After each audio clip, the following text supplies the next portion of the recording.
Chapter 1. Coming Home Broke. Grace Walker stared out the smudged window of the Greyhound bus as it rumbled past the wooden sign. Welcome to Sycamore Ridge, where roots run deep. Her heart twisted. She hadn't planned to come back. Not after the way she left. Pregnant, heartbroken, and without a single soul in town willing to believe her side of the story.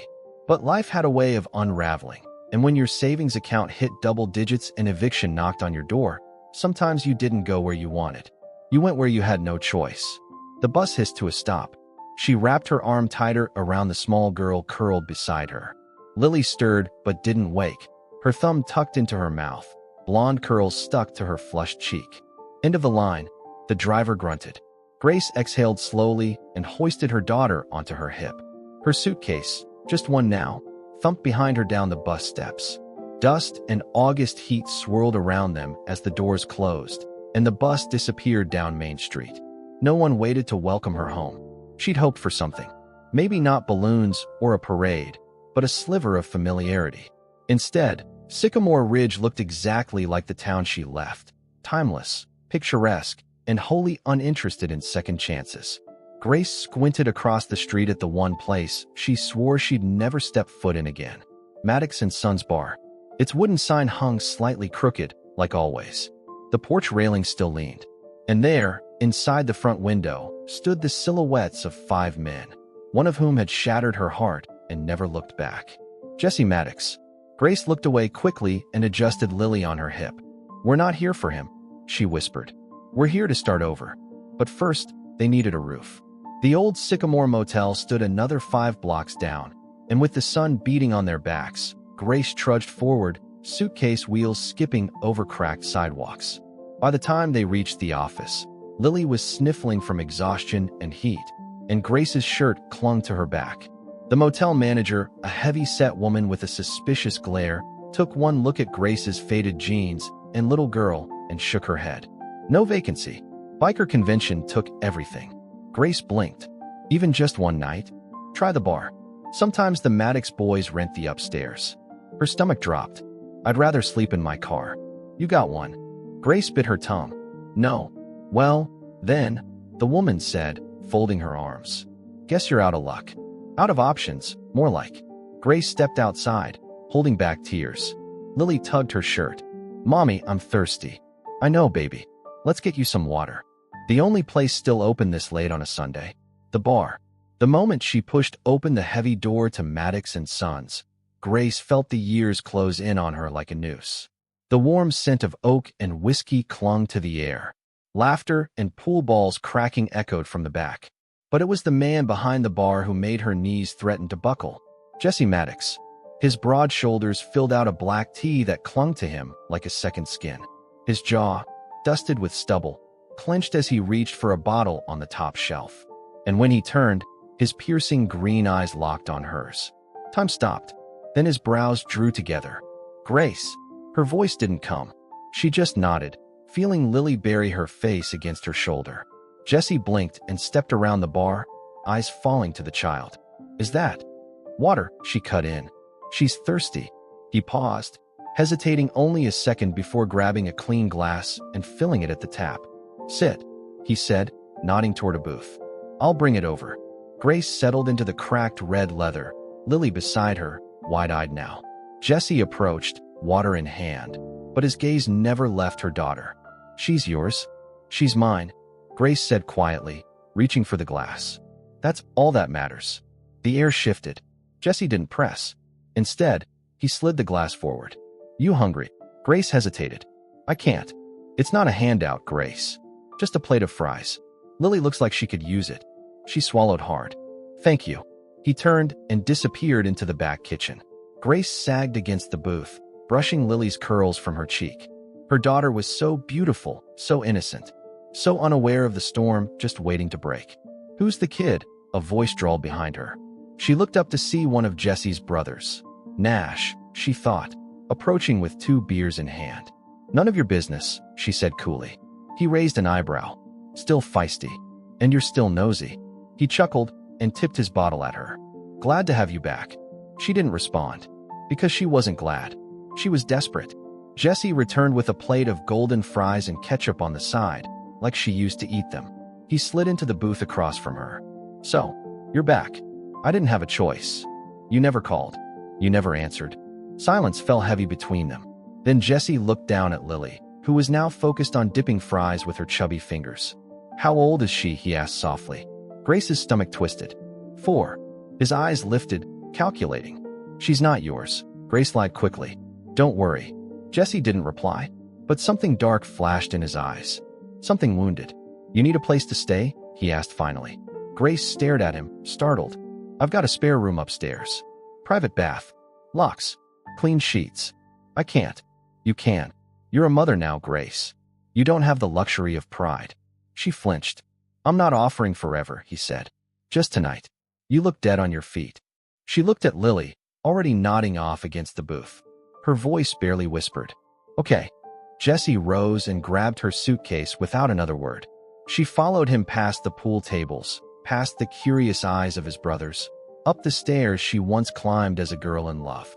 This time, she climbed them as a woman who had already lost everything, and now risked losing even more.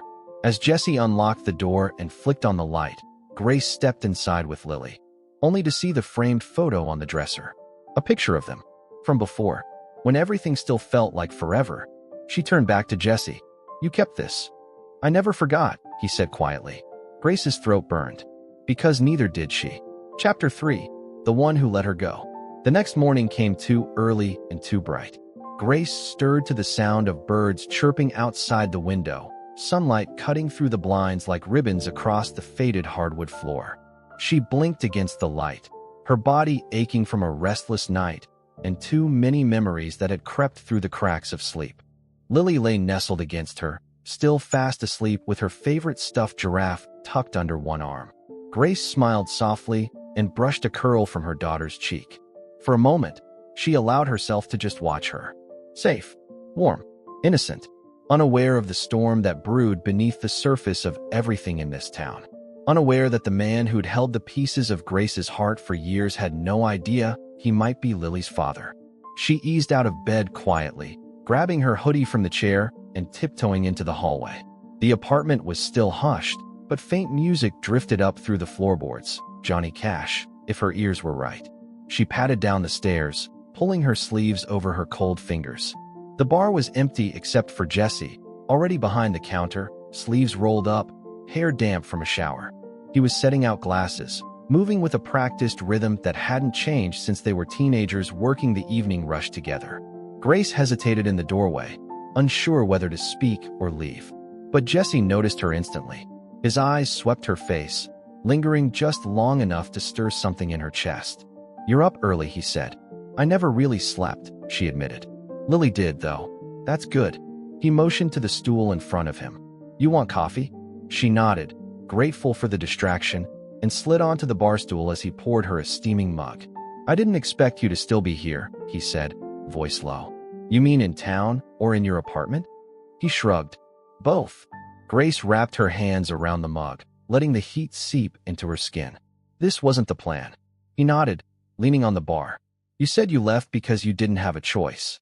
What happened?" She looked down into her coffee. "A lot of things. I tried to make a life somewhere else. I really did. But things just kept falling apart. The job I moved for fell through. Then Lily got sick, and I couldn't keep up with the bills. The rent doubled. I started waitressing, then cleaning houses, then begging for more hours. Eventually, we ended up in a shelter in Nashville. For a while." Jesse's jaw tightened. "You should have called. Would you have picked up?" He didn't answer. Grace's throat ached. "I didn't want to come back here. Not after everything. But I couldn't let Lily sleep in another parking lot." He stared at her, green eyes sharp. "Is she mine?" The question, finally spoken aloud, felt like a stone dropped in a still lake. Grace swallowed hard. "Do you want her to be?" "That's not an answer." "No," she whispered. "It's not." Jesse leaned back, expression unreadable. "You were gone 5 years, Grace. You left without a word. You don't get to drop a child into my life and expect me to pretend like it's normal. I'm not asking you to pretend. I'm trying to survive." He shook his head, pushing away from the bar. "You should have told me. You broke up with me." She snapped, the words out before she could reel them in. "You pushed me out of your life, Jesse. You said we wanted different things. I was 21. I didn't know anything, but I would have stood up if I'd known. I didn't want you to feel trapped, she said bitterly. I didn't want to raise a child with someone who saw me as a burden. Jesse's face darkened. You weren't a burden, Grace. You were my whole world. Well, it didn't feel that way when you told me to go. The silence that followed was heavy and raw. Grace stood suddenly. I should check on Lily. Grace, his voice was softer now. Wait. She paused at the bottom of the stairs. I didn't just let you go, he said quietly. You left, and I hated myself for it every single day. She didn't turn around. She couldn't, because if she did, she might forgive him, and she wasn't ready for that. The day dragged on slowly. Grace spent the afternoon cleaning the shelves behind the bar while Lily played with crayons in the back booth. The other Maddox brothers drifted in and out. Nash offered to teach Lily how to play darts. Grace shut that down fast. Caleb left a small juice box by her coloring book without saying a word, and even Elijah brought over a plate of fries with extra ketchup, just in case. They didn't say much, but they didn't push her out either. That was something. Later, Jessie disappeared to work in the back office, and for a while, it was just her and the silence. She stood on a stool, reaching for the top shelf of the liquor cabinet, when her hand knocked something over. A small box fell, spilling its contents, a photograph, an old letter, and a chain with a ring. She stared at it. The ring was simple, silver, engraved. Always. J. Her throat tightened. She bent down and carefully picked it all up, but the letter caught her eye. Her name, scrawled in Jessie's handwriting, stared back at her. She shouldn't, but her fingers moved on their own. Grace, if you ever come back, if you ever read this, I'm sorry. I thought letting you go was the right thing, that I wasn't enough for you, and I didn't want to ruin your future by holding you back in this small town. But I never stopped loving you. Not for a day. I kept the ring. I kept the picture. I kept everything because I didn't know how to stop needing you. If I had the chance again, I'd choose you. Every time. Jay? Her vision blurred. The door creaked behind her. She turned to see Jessie standing in the doorway, eyes locked on the letter in her hand. I was going to send it, he said quietly, but I figured I didn't deserve to. She looked up at him, the air caught in her chest. You kept the ring, she whispered. I never stopped wanting to give it to you. Grace held his gaze, heart pounding. And just as the tears started to rise, Lily's voice called from the back booth. Mommy. Grace wiped her eyes quickly. Coming, baby. She placed the ring and letter back in the box and gently set it where it belonged. Behind her, Jessie didn't move. Neither did the truth stretching between them, bigger now than ever before. Chapter 4. No vacancy, except one. The morning fog clung to the windows like a soft veil, wrapping Sycamore Ridge in a dreamy hush. Inside the bar, the usual clatter and clink of opening prep had yet to begin. Grace stood behind the counter with a rag in hand, absently polishing the already clean wood. The bar was quiet, just her and Jessie, and the hum of something unspoken between them. Last night's letter hadn't left her mind. She'd memorized every line before carefully tucking it away, pretending it didn't make her heart ache, pretending it didn't change everything.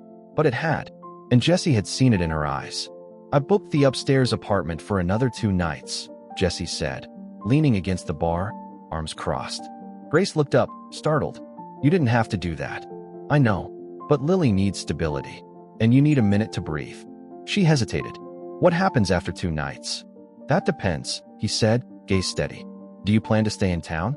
I hadn't planned anything, she admitted. I was just trying to make it through the next 24 hours. He gave a quiet nod. You've always been a fighter. I wasn't always winning. Silence stretched between them. Jessie finally pushed off the counter and rounded the bar, reaching into the pocket of his flannel to pull out a folded newspaper. He handed it to her. Job fair. Tomorrow. Over at the community center. They're looking for receptionists, store clerks, even seasonal help. Grace took it carefully. Thank you. I figured you'd want options. She managed a small smile. Options would be a luxury. Before Jessie could answer, the front door creaked open, and Nash strolled in with his usual swagger and a donut hanging from his mouth. Morning, lovebirds, he said around a mouthful. Grace rolled her eyes. It's too early for your voice, Nash. You wound me, he said, hand over his chest. I was coming to offer you a golden opportunity. Oh boy, Jessie muttered. Nash held up a flyer. Sycamore Ridge Fall Festival is next weekend. You know what that means. Crowds. Chaos. Deep-fried everything, Grace offered. And tourists, Nash added, eyes twinkling. With deep pockets. We always set up extra tables out back. But this year, the mayor's offering a vendor tent for local artisans and bakers. I signed us up for drinks and small bites. Grace raised an eyebrow. You're entering the bar in a fall festival. Nash grinned. Elijah said we should class it up a bit this year. Bring in a new crowd. You want in? She blinked. What would I do? You bake, don't you? You used to make these killer pumpkin muffins. That was years ago. You still have the hands, he said, nodding toward her. You're steady. You've got heart. That's all a kitchen really needs. Grace looked to Jesse, unsure. He shrugged. If you're game, we've got the space. I'd need ingredients. Equipment. We've got a kitchen. And I'll front the supplies, Jesse said. If it helps you get back on your feet. Grace hesitated. Baking was the one thing that had made her feel normal during the worst of times. In Nashville, she'd sold cookies and muffins at street corners just to afford diapers. It was familiar. It was hers. Okay, she said finally. I'll try. Good. Nash leaned back, satisfied. Now, about that babysitter. Excuse me.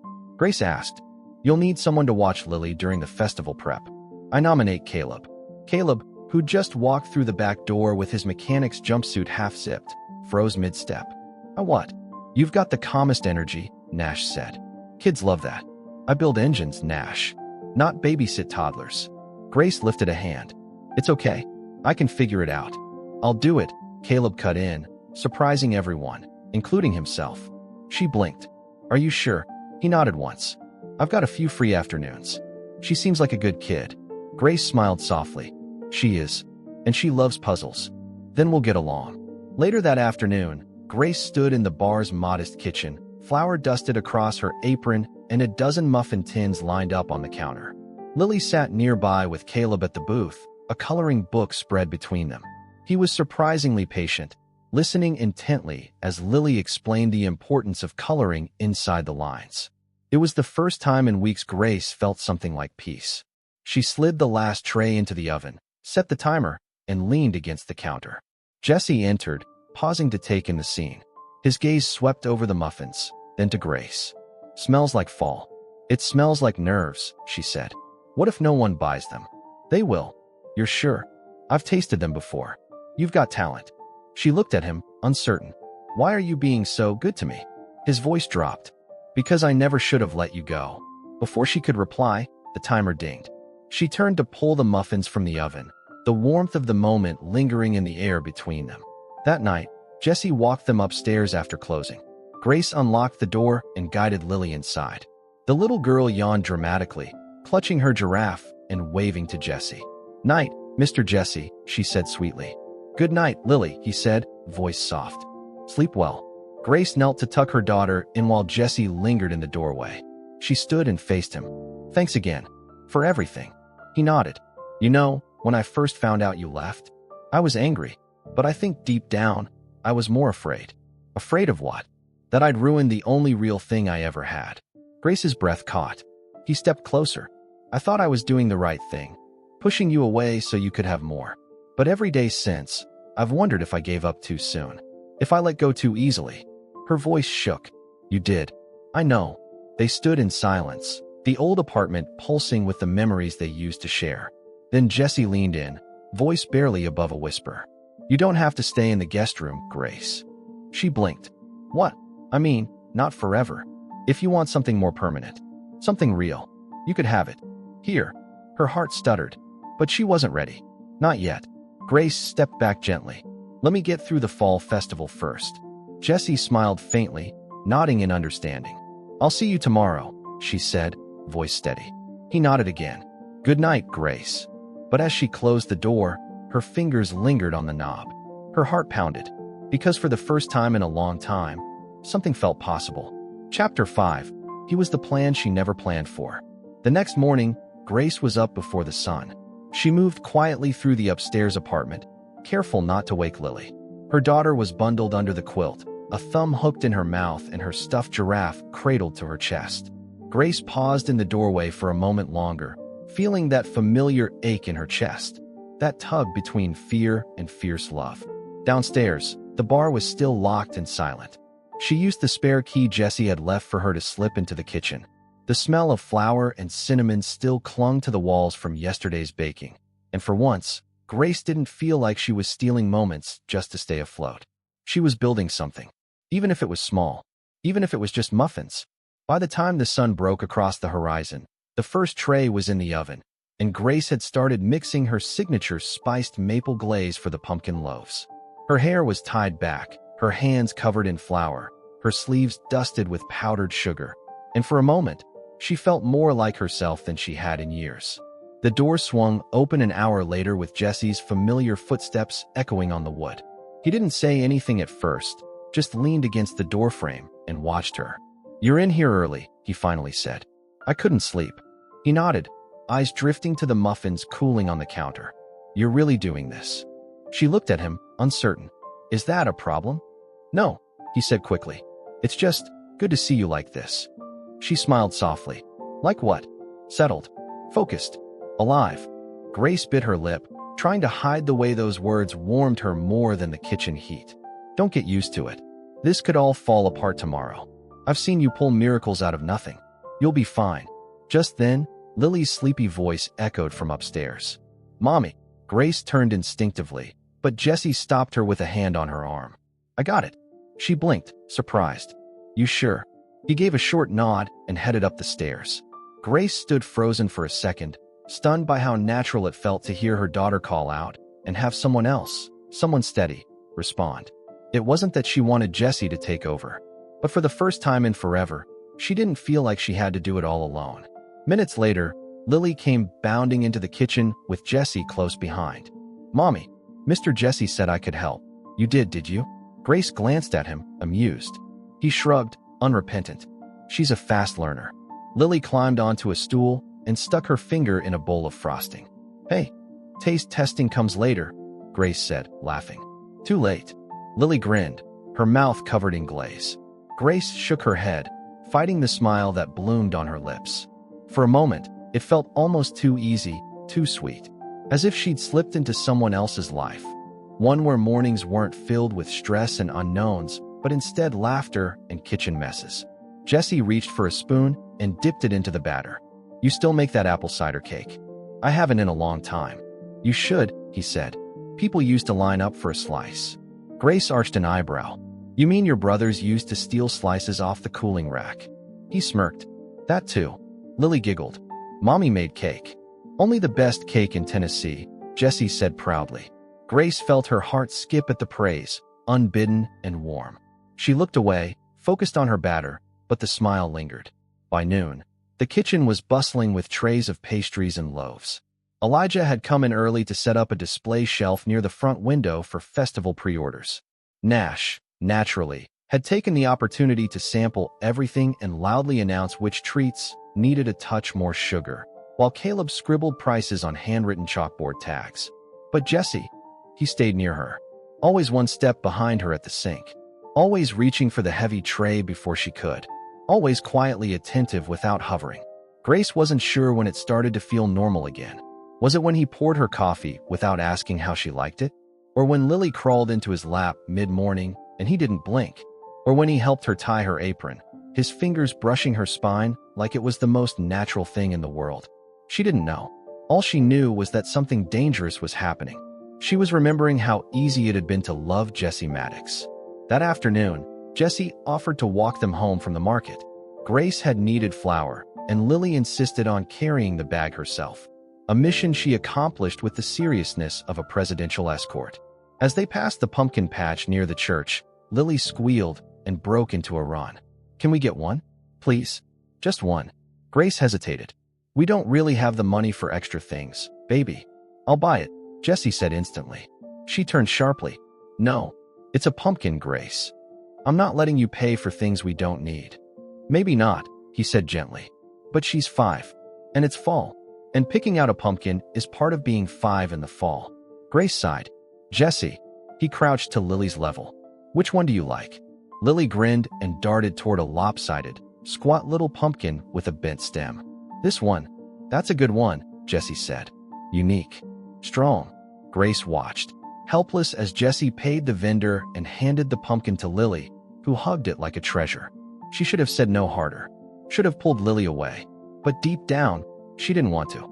She didn't want to be the mom who always said no, the mom who had to count pennies and skip joy just to keep breathing. For the first time in a long time, she didn't want to survive. She wanted to live. They walked back in silence, Lily carrying the pumpkin like a prize. When they reached the apartment, Jesse paused at the bottom of the stairs. "I should let you rest." Grace turned to face him. "Thank you for everything today." "You don't have to thank me." "I do," she said softly. "You didn't have to help." He met her eyes. "I didn't want you to leave. Back then, you told me to, because I thought I was protecting you." Her breath hitched. "From what?" "From me," he whispered. Grace swallowed. "Maybe I didn't want protection. Maybe I just wanted you." The words hung in the space between them, raw and exposed. Jesse stepped closer, his voice low. "And now?" She didn't answer right away. Instead, she leaned in, just enough for their foreheads to touch. Her voice trembled when she spoke. "I don't know what happens next, but I know this. I never stopped wanting the plan we never made." Jesse's hands found her waist, slow and steady. And for the first time in 5 years, she didn't pull away. Chapter 6, When Hope Feels Like Home.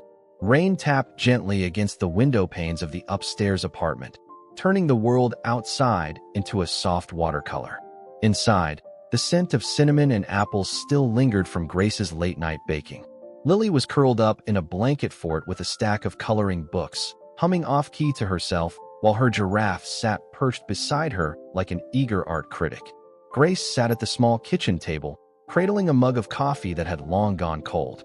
The events of yesterday circled her mind like a carousel, Jesse's hands on her waist, the way his eyes had softened when he looked at her, how close she had come to leaning into the moment, how close she still was.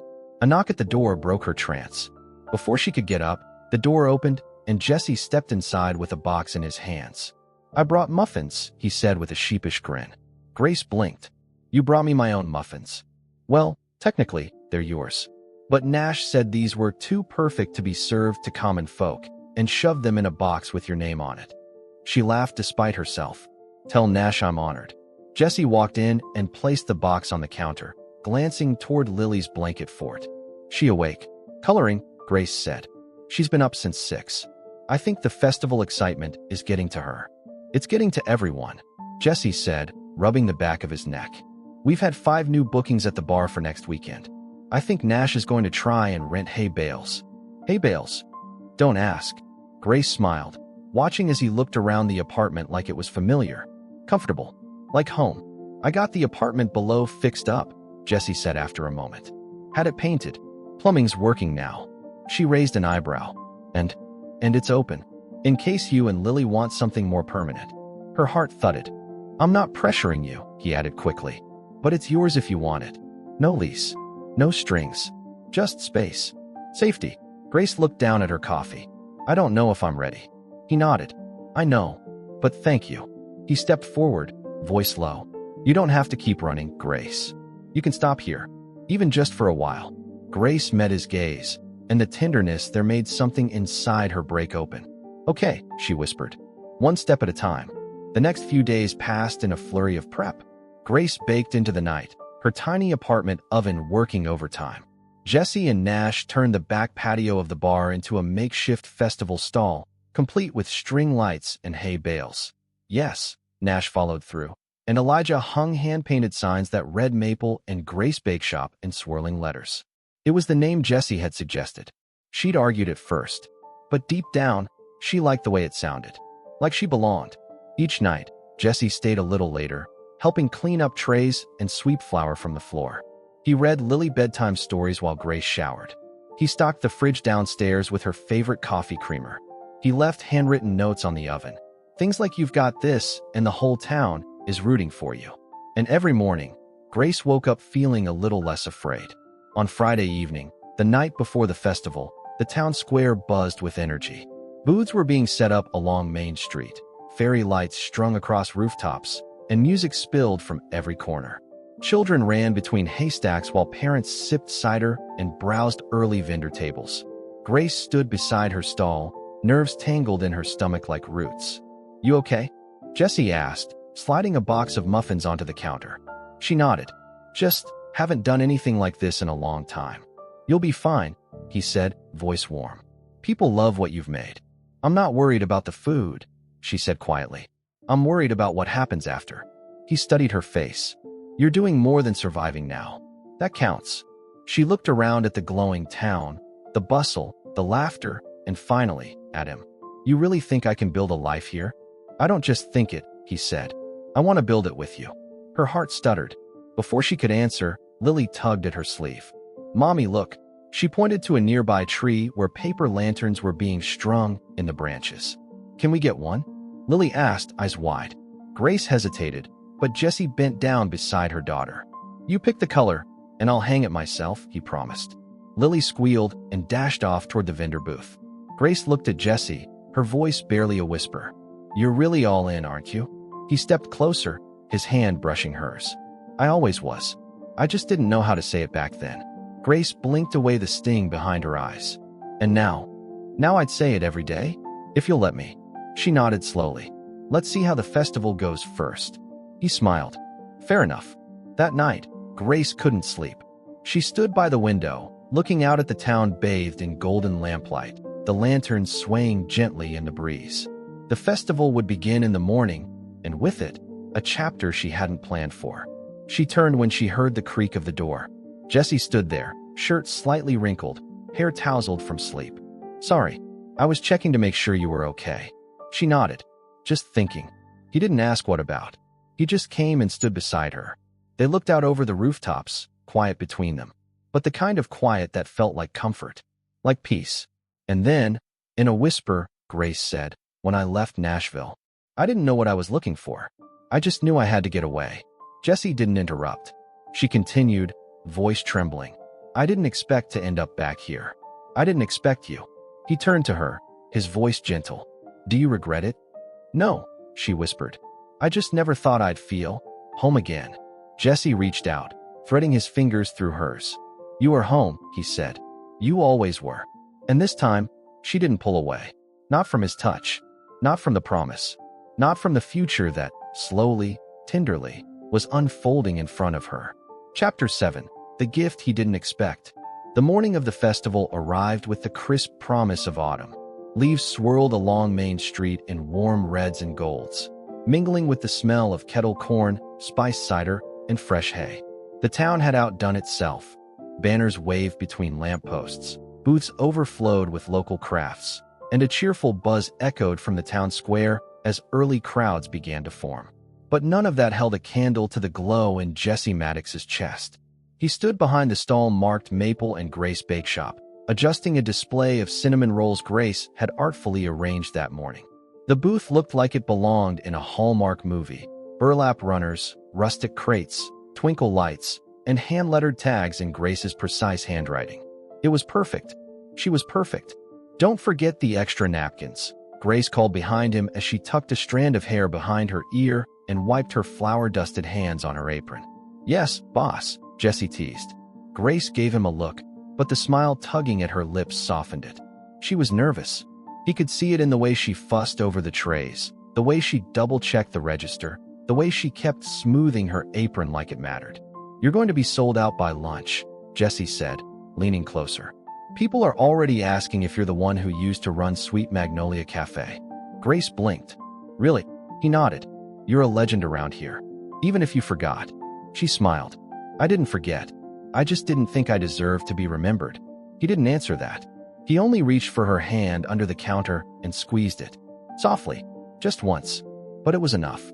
And then Lily came barreling around the booth in her red corduroy dress and fleece-lined boots, cheeks flushed, a folded piece of paper clutched in her mittened hands.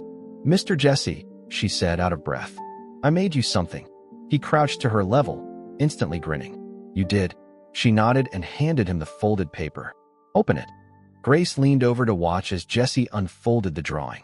It was crayon scribbled and messy in the best way. A drawing of their bakery stall, him behind it, Grace holding a tray of muffins, and Lily standing in the middle holding hands with both of them.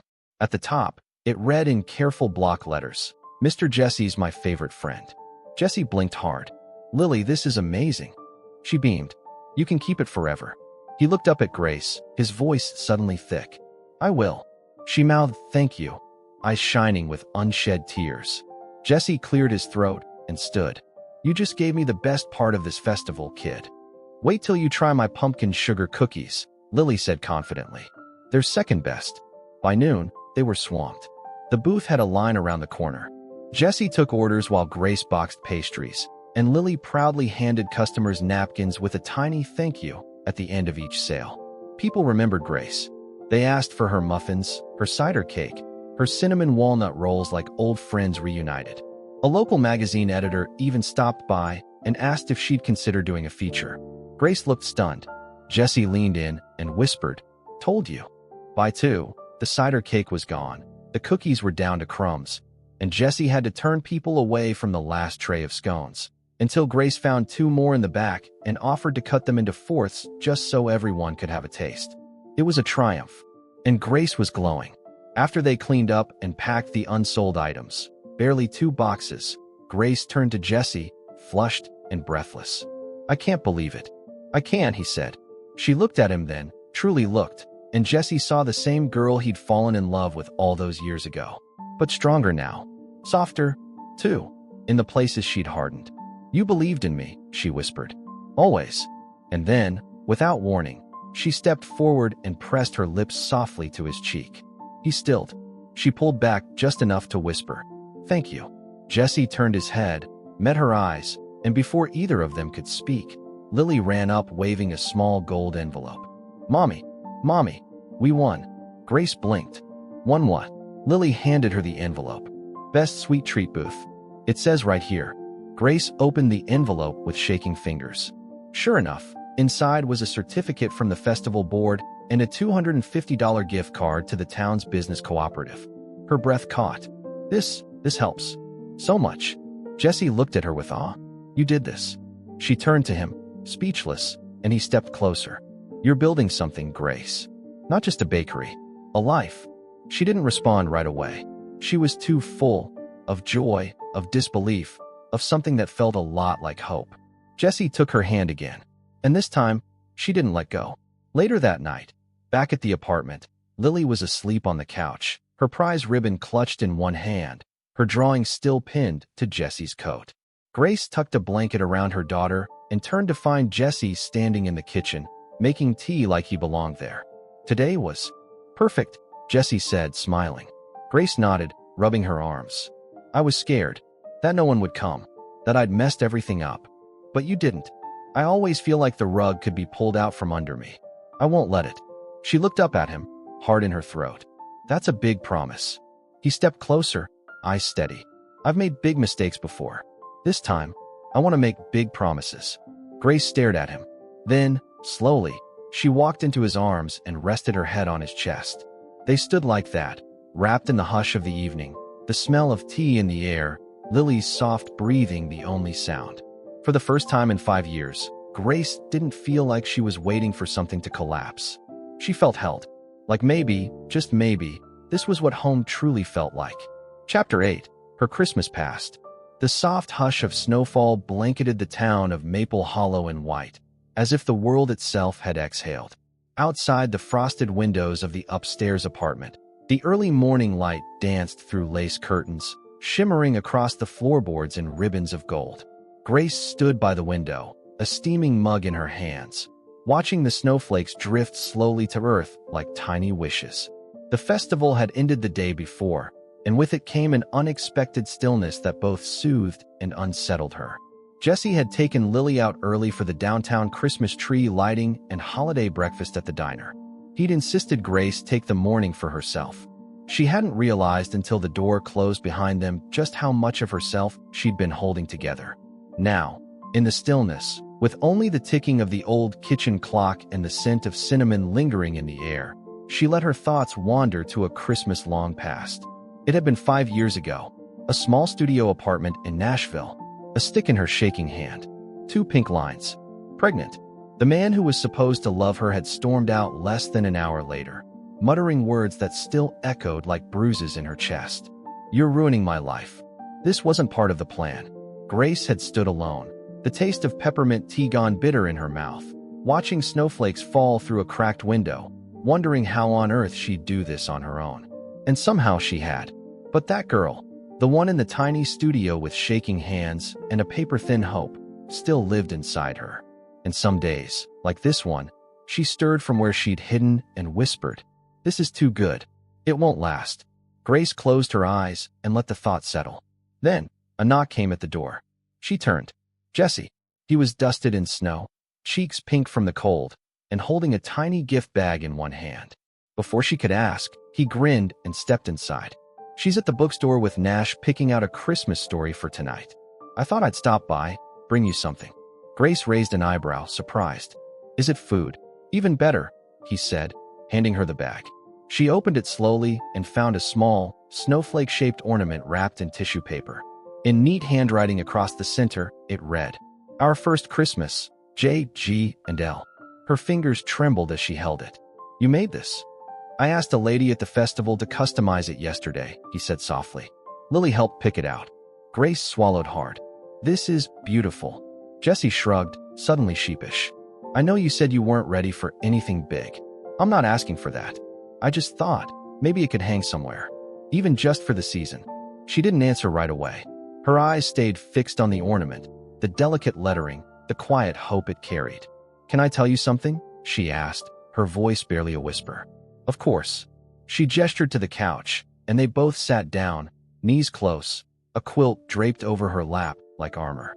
"I've never talked much about Lily's father," she began, her eyes distant. "Not because I was protecting him. I just never found the words." Jesse waited. He wasn't cruel. Not at first. He was ambitious, charming, said all the right things. But when I found out I was pregnant, he panicked. Told me he had a career to protect, a future that didn't involve me. She looked down at her hands. "I begged him to stay. Not for me. For the baby. He said I was ruining everything. And then he left. Just like that." Jesse reached for her hand, threading their fingers together. "I was terrified," she continued. "I had no money, no support, no idea how to be a mother. But Lily, she gave me purpose. She saved me in ways I can't explain." "She saved you?" Jesse echoed. "And you saved her."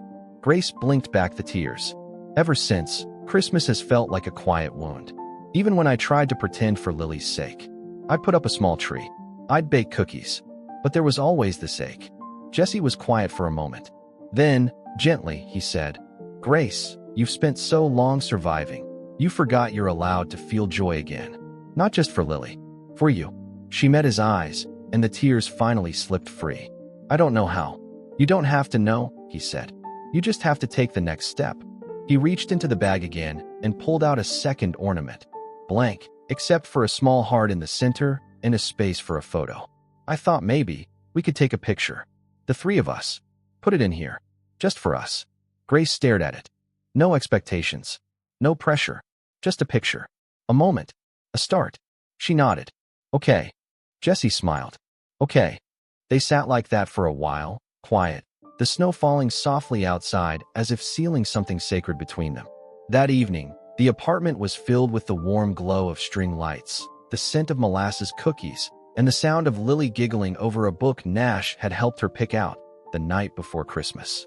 Grace stood in the kitchen, carefully threading the two ornaments onto the small tree beside the fireplace.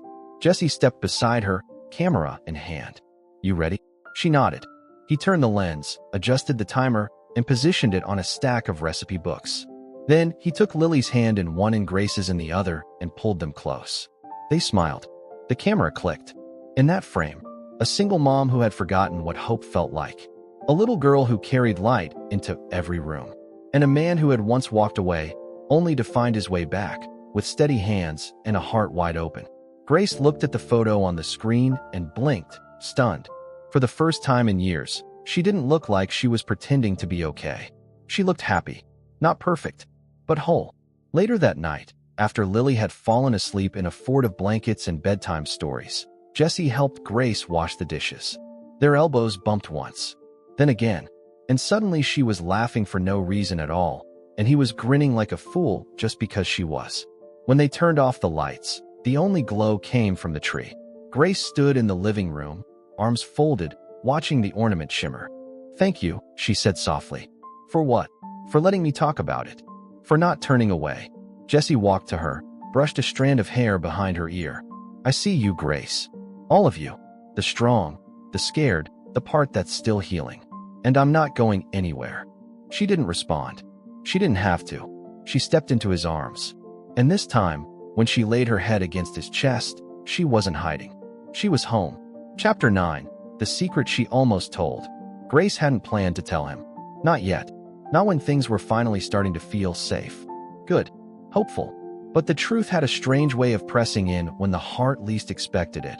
Especially in the stillness of night, after the laughter faded and the warmth of someone's arms lingered like a promise. That evening, after Jessie had gone back downstairs to help Nash close the tavern for the night, Grace sat alone on the edge of her bed, staring at the small photo ornament they'd taken hours earlier. The picture glowed softly in the tree's lights. Lily's gummy smile. Jessie's steady hand wrapped around both of theirs. Grace caught mid-laugh. She looked so alive. So different from the woman who had arrived in Maple Hollow with a suitcase full of uncertainty and a heart stitched together with quiet panic. But beneath the warmth, the laughter, and the pull of something that felt dangerously close to love, there it was again. The secret. She hadn't told Jessie the full truth about Lily's father. Yes, she'd told him that he left. Yes, she'd told him he didn't want a family. But what she hadn't said was that Jessie had met him once. At a music festival in Nashville, before Jessie had left for LA. They were just two college guys playing guitar sets on opposite stages. But Jessie had shaken his hand, made a passing comment about Grace's laugh, how it lit up a room, and moved on, not knowing that this man would become the shadow that loomed over Grace's life. What Jessie also didn't know was that after he left for California, this man had walked into Grace's world, charmed her with the same soft-spoken words and cheap poetry, and then walked right back out again the moment things got real. Jessie didn't know that the reason she stopped answering his letters, why she never wrote back after that final, painful message, was because she had been pregnant. Alone. Ashamed. Ashamed that she'd fallen for someone who wasn't him. Ashamed that when the storm hit, she hadn't called Jessie, not because she didn't want to, but because she didn't believe she deserved his love anymore. Grace let out a slow, trembling breath and curled her fingers into her palm. She wanted to tell him. God, she did. But how do you open your mouth and say, the reason I left you behind was because I didn't think I was worthy of you? How do you say, the father of my child was someone you once shared a stage with, someone who mocked the very kind of love you offered so freely? She shut her eyes and pressed her forehead to her knees. Downstairs, Jessie wiped down the bar with long, slow strokes. His thoughts weren't on the rows of glasses or the open till. They were upstairs, on the woman who had begun to break open pieces of him he didn't even know were closed. He thought of the way she leaned into him now without hesitation. The soft sound of her laugh in the kitchen. The sparkle that had returned to Lily's eyes. He thought of the photo they'd taken. The way her fingers had lingered in his long after the flash. Was he falling? Absolutely. Had he fallen already? Most likely. He smiled to himself. But then it faded. There was something, some heaviness Grace still carried. He'd felt it in her silences, her flinches when joy came too quickly. He didn't know the full story yet, but he wanted to. He wanted all of it.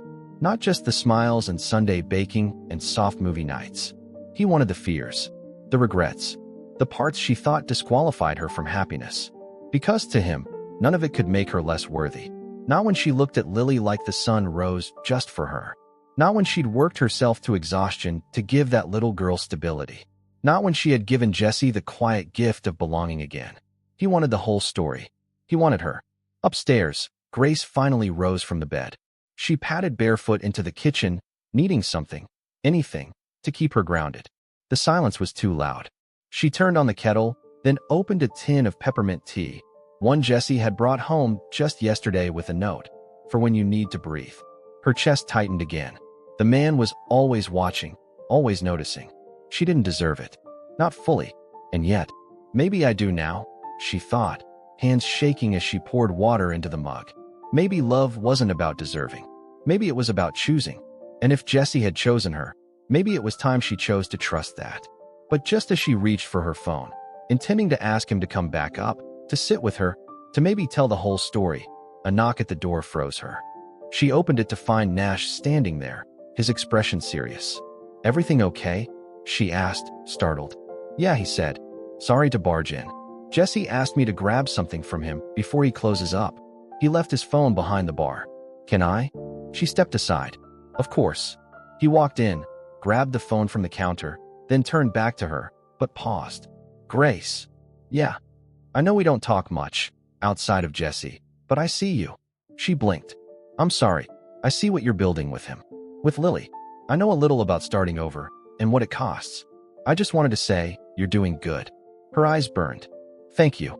He hesitated, then added, and whatever it is you're scared to tell him, I think you'll find he's stronger than you think. He left her standing there, mouth slightly open, heart beating loud. He knows, she thought. Or he suspects. Either way, it didn't matter. The truth needed to come out. But not tonight. She walked back into the living room, picked up the ornament with their picture in it, and held it close. Soon, she promised herself. Very soon, she would tell him everything. Even if it cost her. Even if he walked away. Because the love she was building could not have cracks. And this secret, was the one crack left in her foundation. And tomorrow, it would be time to face it.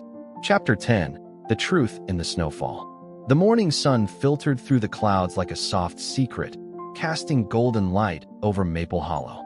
Snow glistened from the rooftops, sparkling like crushed diamonds across Main Street. Inside the apartment above the Sugar Maple Tavern, Grace stood at the window, her breath fogging the glass as she tried to rehearse the words she was terrified to say. Today was the day. She had decided last night, after Nash's words and Jesse's quiet steadiness had wrapped around her like a second skin. Tell him. Not because she wanted to ruin anything, but because real love, the kind that healed, the kind Jesse had given her in gentle looks and warm silences, couldn't survive on half-truths. Behind her, Lily giggled, running around the couch with a string of tinsel like a cape. Jesse had already gone downstairs early to get a delivery sorted, and Grace knew she had maybe an hour to figure out how to deliver a truth she'd buried for 5 long years. She turned from the window, heart pounding like wings inside a cage. Lily, honey, she said, crouching down. How about you draw something for Jesse? Something he can keep at the bar. Lily's eyes sparkled. Like a Christmas menu? Exactly, Grace said with a smile, pressing a quick kiss to her forehead. I'll be right downstairs. The tavern smelled like cinnamon rolls and cedar. The fireplace crackled softly near the far wall, and Jesse stood behind the counter, sleeves rolled up, elbow deep in a box of new mugs wrapped in newspaper. He looked up the second she walked in. Something about the way he straightened, about the way his whole face warmed. Grace nearly lost her nerve. Hey, he said, wiping his hands on a towel. Was just thinking about you. Is that so? Always. He rounded the counter, leaning against the edge. Lily's upstairs. Drawing you a Christmas menu, she said with a small smile. So be ready for a 3-page list of candy canes and marshmallow cocoa. He chuckled, but his eyes searched hers. You okay? She nodded, then shook her head. No, she said, but I want to be. Jesse's face turned serious. He took a step forward. Talk to me. She opened her mouth, closed it. Her throat burned. Her hands trembled. He reached out and took them both in his. Grace, whatever it is, you're safe here. Those words, you're safe here, undid her. I need to tell you something about Lily's father, she said, voice cracking. And about why I disappeared all those years ago. Jesse went still. He didn't let go of her hands. But the air between them shifted, tense, uncertain. Okay, he said quietly. She took a breath. And then, carefully, she began. You met him once. A guy I was seeing, briefly, after you left for LA. You probably don't remember. It was at a festival in Nashville. He was performing at the side stage. Jesse's brows pulled together, but he didn't interrupt. Grace continued. It wasn't serious. At least, I didn't think it was. But when I found out I was pregnant, I thought maybe I could hold it together. For the baby. She swallowed. But the second I told him, he left. Said it wasn't part of his plan. And I didn't call you. I didn't ask for help. I just disappeared. Because I was ashamed. Not of the baby, but of myself. Jessie was silent. Tears pooled in her eyes. You wrote me. You asked where I went. I wanted to write back. Every single day. But I thought, if you knew the truth, you'd never look at me the same way again. The room was so quiet. She could hear the tick of the wall clock. Finally, Jesse spoke. Do you still think that? He asked, his voice low. Grace looked up, bracing for disappointment. Distance. But Jesse's eyes were full of something else entirely, grief. And understanding. I was hurt, he admitted. When you disappeared, I thought it was me. That maybe I was the one who wasn't enough. She stepped closer. No, it was never you. I know that now, he said. And I'm glad you told me the truth. I can't pretend it doesn't hurt, knowing you carried that alone. But Grace. He took a breath. You're here. You're showing up. That matters more than whatever happened before. Her lip trembled. You're not mad. I'm human, he said. I feel things. But I'm not walking away. Not because of this. Not now. Not after all we've started to build. She reached for him then, her arms wrapping around his waist, holding on like he was the only steady thing in a world full of earthquakes. And maybe he was. He pressed a kiss to her forehead, resting his chin there. You're stronger than you know, he whispered. I don't feel strong. That's usually when you are. They stayed there, wrapped in each other, the snow falling in slow silence just beyond the window. It wasn't the end of the story, but it was the beginning of something stronger, more honest, more real. And for the first time, Grace believed, really believed, that maybe, just maybe, she didn't have to keep running from her past. Because her future was right here, in a snow-dusted tavern, in arms that held her without question, in a love that looked like Grace. Chapter 11. When Hope Feels Like Home. The first thing Grace noticed when she woke the next morning wasn't the pale winter lights spilling through the windows or the distant sound of church bells from downtown. It was the smell of cinnamon and something warm and sweet drifting up from the tavern kitchen. She sat up slowly, still wrapped in the quilt Jessie had tucked around her the night before when they'd fallen asleep on the couch. Lily had conked out in the armchair with her drawing pad, and Jessie had carried her to bed without a word, just a soft smile and a glance that said, I'm here. I'm staying.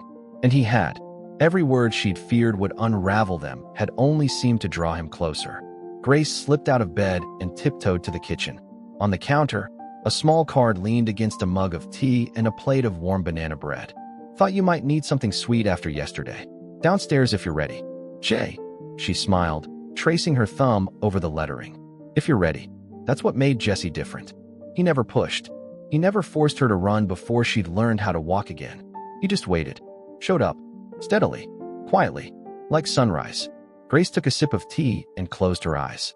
For the first time in a long while, she didn't feel like she was bracing for something to go wrong. She just felt home.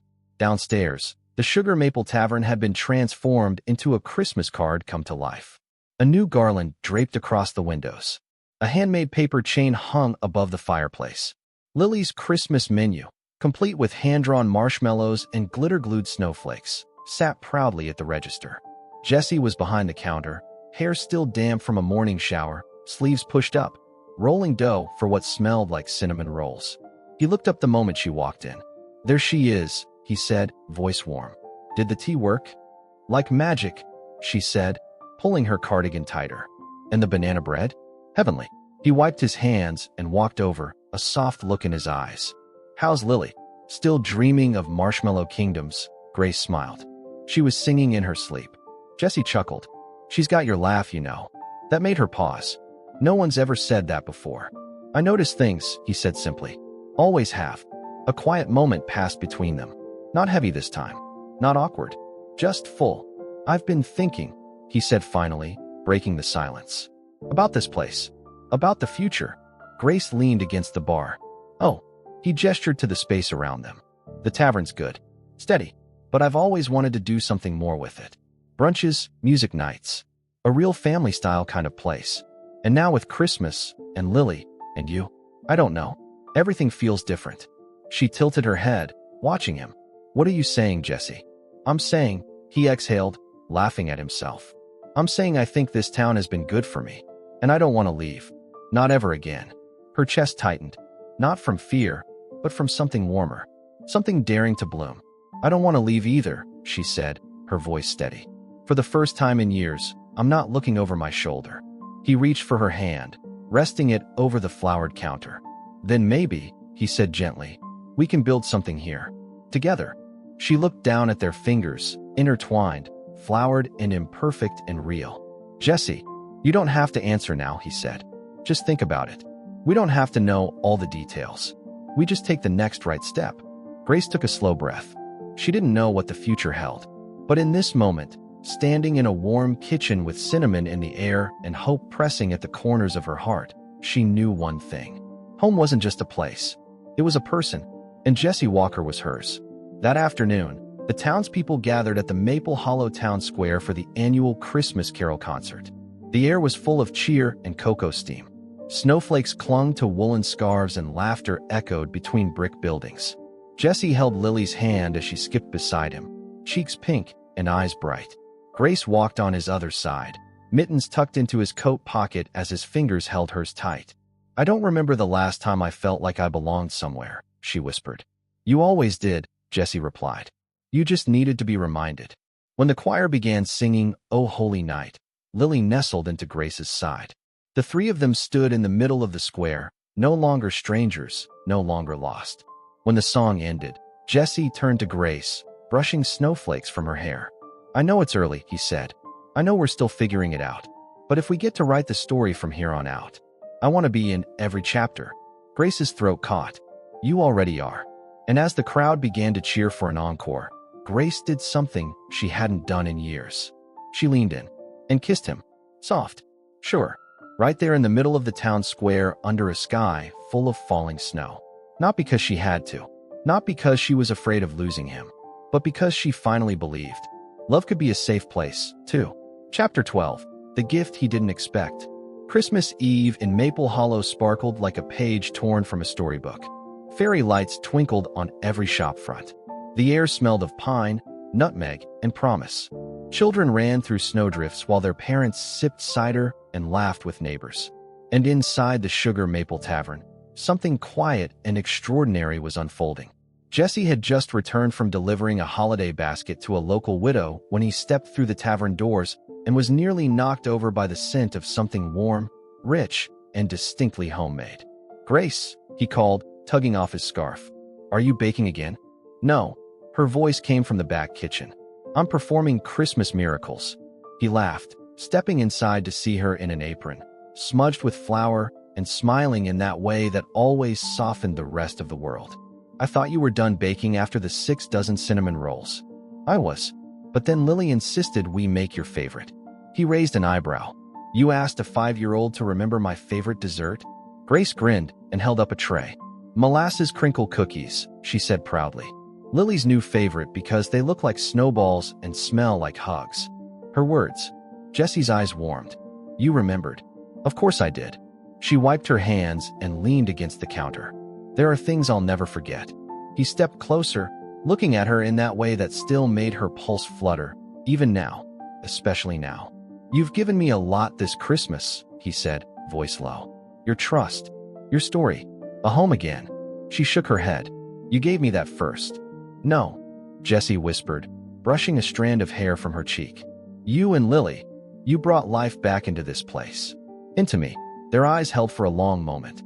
And then, as if the universe knew exactly how to nudge them towards something bigger, Lily barreled into the room, holding a red envelope with glitter and crooked stickers.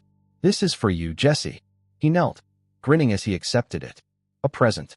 "Yep." Lily nodded proudly. "Open it." Inside was a drawing of a house. 3 stick figures stood out front. A little girl in a dress, a woman with big curly hair, and a man with a beard that looked suspiciously like Santa's. At the bottom, in blocky letters, were the words, "My family." Jessie stared at it, blinking once, twice. Grace was watching him closely, her breath caught. He looked up. "Is this?" "It's you," Grace said softly. "That's how she sees you." Jessie's voice went thick. She doesn't remember her biological father," Grace continued gently. "But she remembers every cocoa you've made her. Every snow angel. Every time you carried her when she was too tired to walk."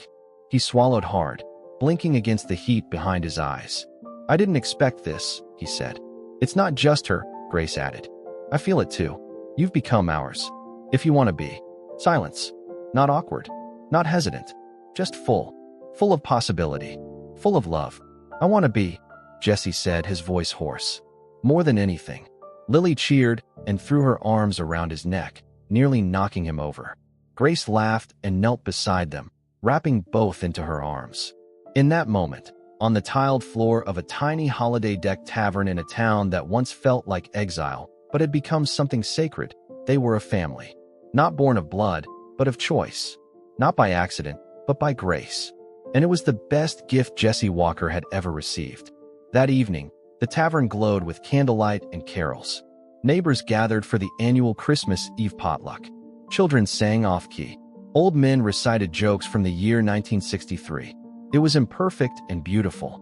Grace stood behind the counter, watching Jesse help Nash string lights above the fireplace. He was laughing, teasing Nash for being afraid of ladders. She couldn't look away. This man, who had once stood on a stage in L.A., who had known fame and loneliness and regret, had come back not just to Maple Hollow, but to her, to Lily, to the life they were building. And for the first time in years, Grace didn't feel like a woman trying to survive. She felt like a woman deeply loved, a woman who had made peace with the past and dared to hope again. When Jesse came back over, dusting glitter from his shirt, she handed him a mug of cider and leaned against him. "You're the best gift I never saw coming," she said. He smiled, brushing a kiss to her temple. "I think we're just getting started." Chapter 13. The Christmas morning that changed everything. Christmas morning arrived in Maple Hollow on a hush of snow and golden light. Grace stirred awake not to an alarm or the rustle of worry, but to the muffled giggles of a little girl down the hallway and the scent of freshly brewed coffee. For a long moment, she just lay there, wrapped in warmth and peace, listening to the quiet stirrings of the life she never thought she'd have again. A soft knock tapped at her bedroom door. "Mama," Lily's excited voice came through. "Can we open the presents now? Jesse's waiting." Grace smiled, heart full. "I'm coming, sweetheart." By the time she made her way to the living room, Lily was already perched at the foot of the tree in her reindeer pajamas, bouncing with anticipation. Jesse sat on the armrest of the couch with a steaming mug in his hand, eyes lighting up the second he saw her. "Merry Christmas," he said. "Merry Christmas," she echoed, crossing the room. She bent to kiss Lily's head, then accepted the mug Jesse offered, brushing fingers as she did. The electricity that passed between them was no longer new, but it was no less powerful. It hummed with promise. Lily began unwrapping the presents, squealing with delight at every coloring book and fuzzy pair of socks. There were no electronics, no overpriced toys. Just simple, thoughtful things, each one wrapped with care. But then Jesse leaned down and slid a small, square box toward Grace. "One more." Her brows lifted. "I thought we weren't doing gifts." "We weren't," he said. "But this isn't really a gift. It's a question." Her breath caught as she sat down slowly beside him. Lily, now distracted with her crayons, didn't notice the shift in atmosphere. Grace opened the box. Inside was a delicate, gold necklace with a small charm, 3 hearts interlocked in a row. One for her, one for Lily, one for him. She touched it reverently. "Jesse." He took a deep breath, his voice barely above a whisper. "I'm not proposing, not yet. I want to earn that moment, and your yes, with time. But this is me asking if I can be a part of your life. Every day, not just as a friend or a helper or the guy who makes cocoa. I want to build something real with you." With Lily, tears welled in her eyes, not from surprise, but from something deeper. Relief, gratitude, joy. "Jesse, you already are," she whispered. "You're in every part of it already." He smiled, slipping the necklace around her neck, fastening the clasp.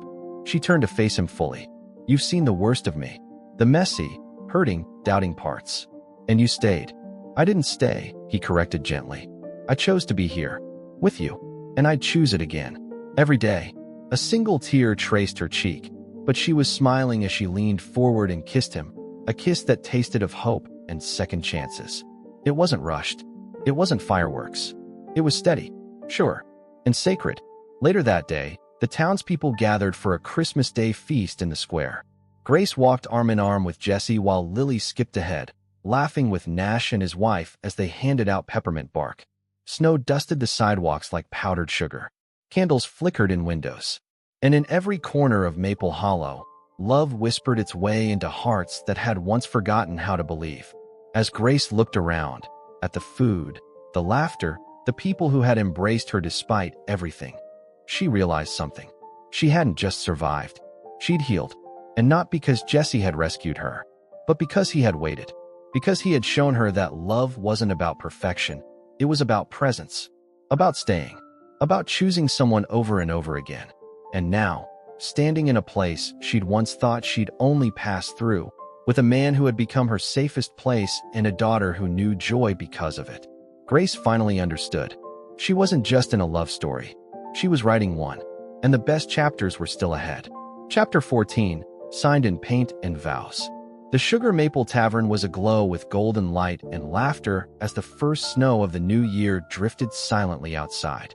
Inside, tables had been moved, chairs arranged, and the fireplace decorated with garland, fresh pine, and a banner that read, "Today, we begin again." Grace stood at the counter, fingers curled around a simple bouquet of winter roses and eucalyptus, her dress a soft shade of cream that shimmered like fresh snow under the lights.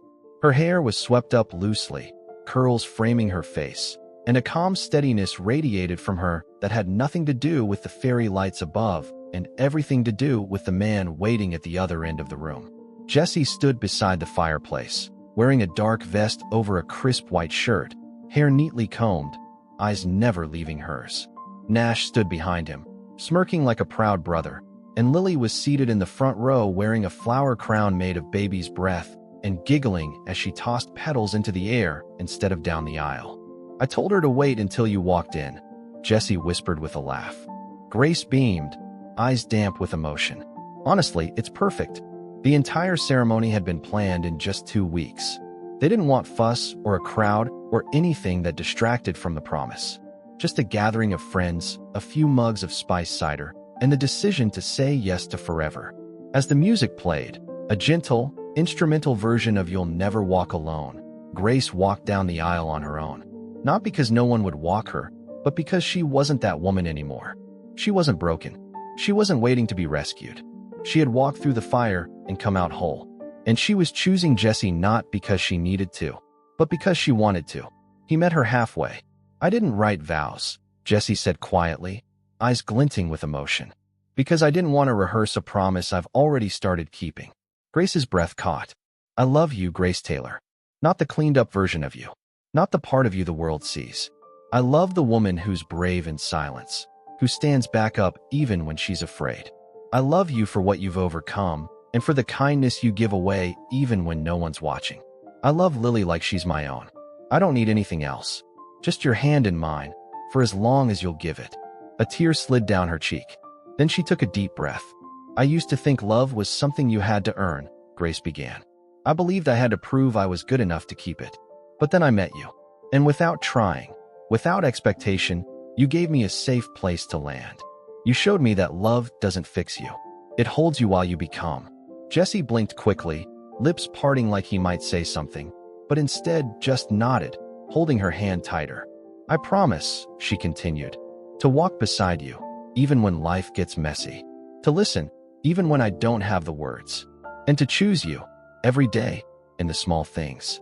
Because love is built in ordinary moments. And you've made every one of them feel like home." There was no officiant, no long speeches. Just Nash, who stepped forward with a huge grin and said, "By the power invested in me by the internet and the state of Vermont, I now pronounce you." He looked at Lily. "Mommy and Mr. Jesse," she shouted. Everyone laughed as Jesse kissed Grace softly, reverently, in the middle of the tavern where everything had started.